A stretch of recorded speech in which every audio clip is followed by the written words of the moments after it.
Yo, what's up? We're here at the Primrose Hill Bars. We just got done with our session for the morning. I'm here with Roger Frampton, who is the movement teacher. Yeah. And supermodel. I got to throw that in there. And today I wanted to talk about a concept called the dip. And this is something you might have read about. And this is what happens after you get excited about something. Say you want to learn something new, like a muscle up, and all of that pushes you through that initial phase where you're learning, and then you get the dip, where that excitement and novelty drops, and the task is still hard, and the skill level hasn't caught up to it, and that is the hard times, and that's when most people quit.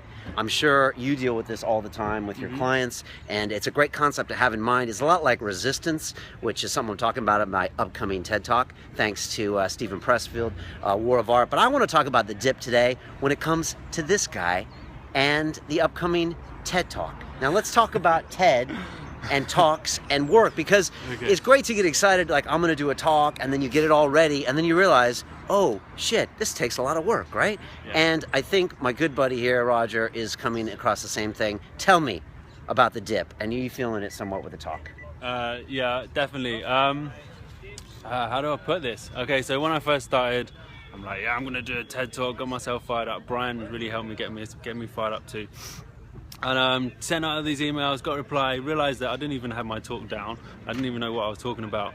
So now I've been changing it, messing around with it, and then I've kind of slid out of it, and I've stopped emailing, and I've stopped writing, and when I sit down and write, I just stare at this blank sheet of paper, and I'm like, what am I talking about? Keep changing my subject. So this is a great example of the dip. I'm really struggling. Brian's been teaching me about how to deal with that struggle, and that it should be a struggle, and it should be hard. The most important part of this is just to recognize that there is going to be a dip. I think that's the most important thing. Just like there is going to be this resistance, and you could say you're forming resistance right now because you're having writer's block or whatever the hell you want to call resistance. But if you know there's a dip coming, then you can be ready for it, and you'll be like, okay, I started this endeavor. Now about 2-3 weeks later or a month later, I'm going to get the dip, which means I'm going to be like, oh, why am I doing this? Oh, this actually takes work. And so I had a few dips on my TED Talk, and I remember I went to Brussels for New Year's, and I remember I did like a New Year's video there, and on the Eurostar there, I sat down and I was like, this fucking talk is dog shit, and it's not good enough, and I gotta sit down here and do the hard work just like a writer does and rewrite this thing. And I remember on the train thinking, okay, this is the time where it's gonna suck for a while. And so that's what the dip's all about. If anyone's ever gone down the psychedelic route, it takes you into these places where, guess what, it's gonna suck right now and you can't go anywhere, and you get to deal with it. And so sometimes you gotta deal with that pain, and that pain is what makes a great work of art, in my opinion. What do you think of all that? Yeah, literally last night it was easier to tidy my room than it was to write a page of writing.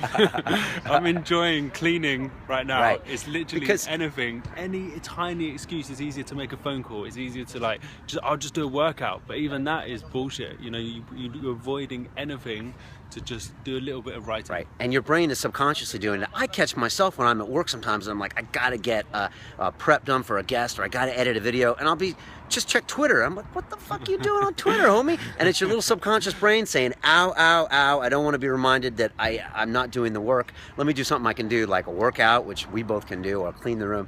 So look, this is all part of the game, and this is what separates the men from the boys, and the people in the audience from the people on the TED stage. You like how I did that? Yeah. So this is natural. Get used to it. It's called a dip. Everyone goes through it who's ever accomplished something. So recognize it's going to be there, and you power through it. And then once you start getting this outline done, which we're going to be finishing up with Roger today, he's going to start seeing the talk come together, and then it's going to happen. So there you go. I'm going to wrap this up. Thanks for being the guinea pig. You didn't even know this was coming, did you? I did not. But hey ho. He thought we were going to talk about like dips, dips. Oh yeah, let's talk about how to do a good dip.